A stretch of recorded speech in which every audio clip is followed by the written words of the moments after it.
Hey, John Dowling. I am getting ready for deer season. I got 2 weeks to go before opening day. This is when I start getting in trouble with my boss, Jay Lucas, when I'm out hunting when I'm supposed to be working. But anyways, that's still 2 weeks to go. So till then, we'll still hit it hard and heavy. So, hey, once again, John Dowling, author, Service by the Boxes. Want to talk to you about this Friday, really about estimating the job. In the book, as you know, I've been making videos on each chapter of my book. We're in the service to be estimated chapter, and I've already did a couple of videos on this. But look, the estimating process is so important to your recovery rate, your profitability, your cash flow, your technicians, job satisfaction. And we as an industry just do a poor job on estimating. I believe one reason that we do such a poor job on estimating is because we don't have standardized flat rates. We can use the warranty SRT codes and stuff, and those are helpful. But we just don't have a really good standardization on what it should take to do a job. And one reason is because all of our equipment, between, from the agriculture to equipment, from excavators to backhoes to skid steers to dozers, they're so unique and different. So it's hard to come up with a standardized flat rate time for heavy equipment. But regardless, it doesn't matter. We've got to estimate the job. Not only should we estimate the whole job, and we've talked about that by doing machine inspections, but I want to get down to how to determine the correct number of hours when you're estimating a job.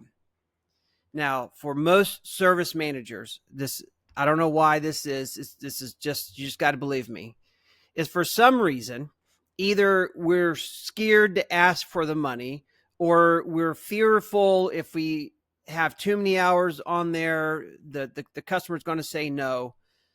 But regardless, when we determine or finalize the number of hours per job,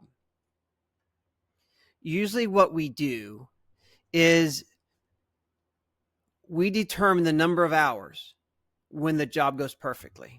When the weather is perfect, when the technician is feeling great and is in a groove and is doing a great job. And so that's the number of hours. And say that's 10 hours. So basically, if the job goes smoothly, if the job goes perfectly, it's 10 hours.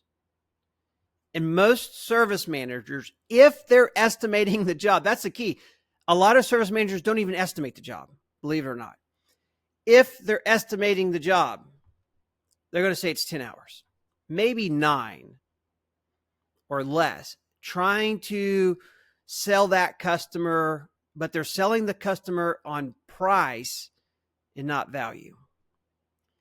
So this is the key: to drive technician recovery, to drive cash flow, to drive profitability, and honest, truthfully, to drive customer satisfaction. We have to estimate the hours correctly. So if the job goes correctly, goes as planned, then it's going to take 10 hours. But what if you run into any problems at all? Maybe it turns into a 15-hour job.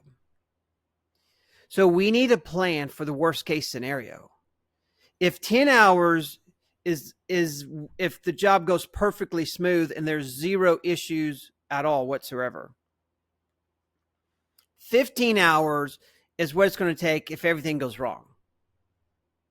We need to estimate the 15 hours.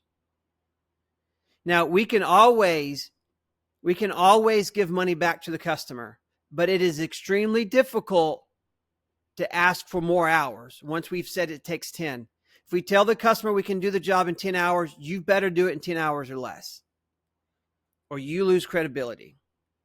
and the customer loses trust in you. If you, as a service manager, continually estimate jobs with no margin of error, you're going to beat your technicians down. They're going to become discouraged and give up and quit fighting.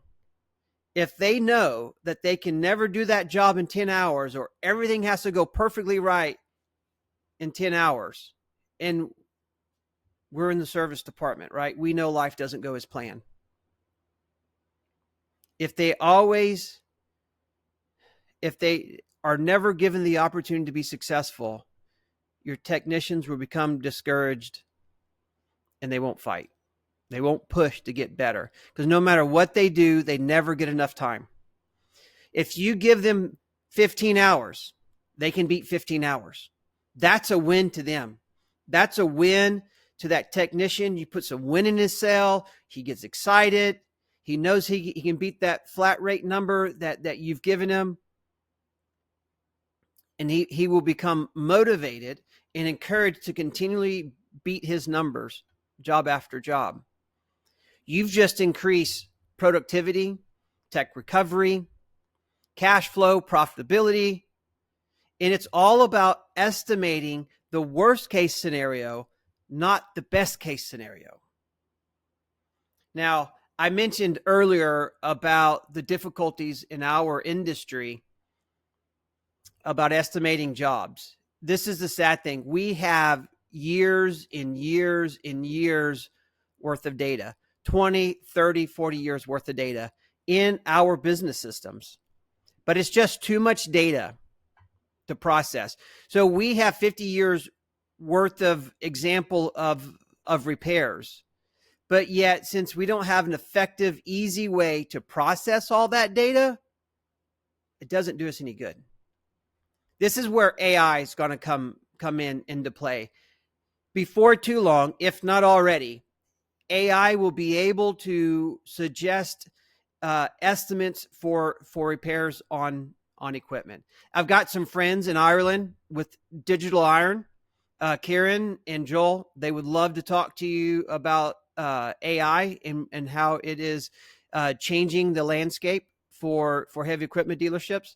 I will leave a link to their website in the comments below. Have a great Friday. Enjoy your weekend. Go to church, and see y'all next week.